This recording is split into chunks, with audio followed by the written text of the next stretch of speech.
चाहे जितना घना अंधेरा घिरा रहे जग के आंगन में, दीपक जिनके पास सत्य का वे प्रकाश में ही जीते हैं। इन पंक्तियों का अर्थ मैंने बहुत नज़दीक से देखा। संजीव जी के विषय में निस्संदेह यह घोषणा करता हूँ कि उनकी एक सद्गृहस्थ की जो उत्तम समाधि हो सकती थी वह हुई है। और उसका कारण एक तो उनका स्वयं का जीवन, उनके स्वयं का श्रोताभ्यास। जब वे इंदौर से बम्बई पहुंच गए थे और साथ में मैं पहुंच गया था, तो मैंने वो दृश्य वहाँ सब देखे नज़दीक से कि हमने पंच कल्याणक का भी आनंद वहाँ बैठ के लिया।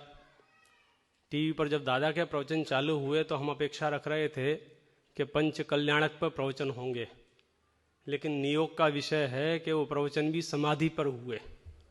तो हमारा वातावरण इतना सुगंधित रहा उस तत्वज्ञान से कि इसमें कोई दो राय नहीं है।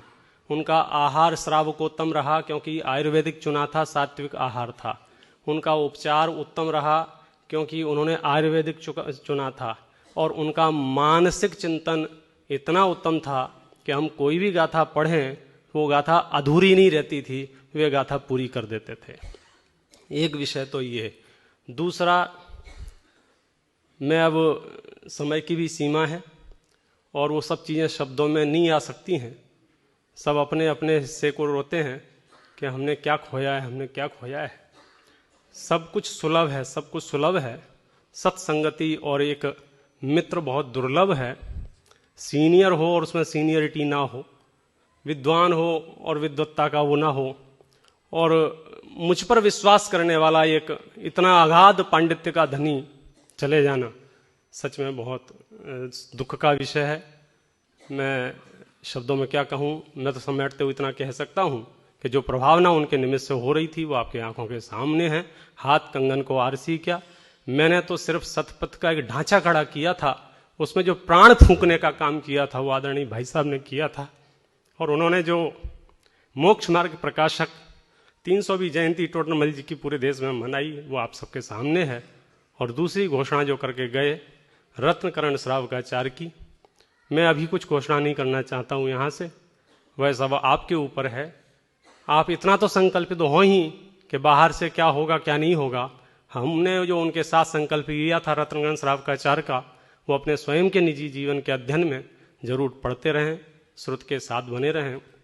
संस्कृति भावी के बारे में एक ही बात कहूँगा कि मुझे बहुत सारी भ्रांतियाँ चूर चूर हो गई जिस अडगता के साथ उन्होंने कितनी बार दोहराया, भैया दादा इसी को तो समाधि कहते हैं, दादा यही तो कहते हैं, हमको क्यों लाइन लगानी है लोगों की। एक आ रहा है उपदेश सुना रहा है, फिर दूसरा आ रहा है, फिर उपदेश सुना रहा है, तीसरा आ रहा है उपदेश सुना रहा है। वो खुद का चिंतन कब करेंगे। पूरा 1 महीना उन्होंने खुद को दिया है।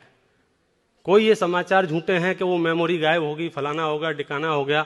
एग्जामिनेशन में 2-4 चीजें नहीं ध्यान आई उनको, तत्काल 2 दिन बाद आई, 1-2 मिनट बाद आई, लेकिन तत्वज्ञान के विषय में एक भी चूक उनको नहीं हुई।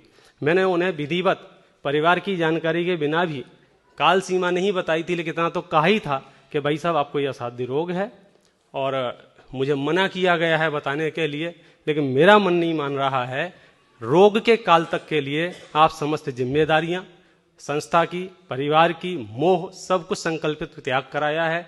माने जैसे दादा ने कहा ना कि मैं समाधि में चल रहा हूं, दादा हम कल्पना से नहीं कह रहे हैं, सच कह रहा हूं। उन्होंने निवृत्ति लेकर के पूरा 1 महीना समाधि में जीवन जिया।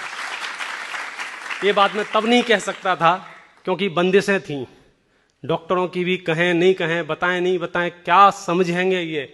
लेकिन उसको बहुत ही स्मूथ तरीके से, बहुत विधिवत, एक एक क्षण हमारा तत्वज्ञान देव दर्शन में, पूजा में समय निकला है।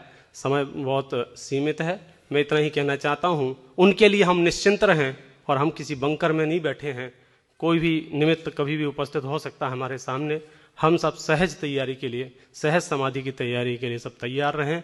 बस इसी भावना से अपनी बात विराम कर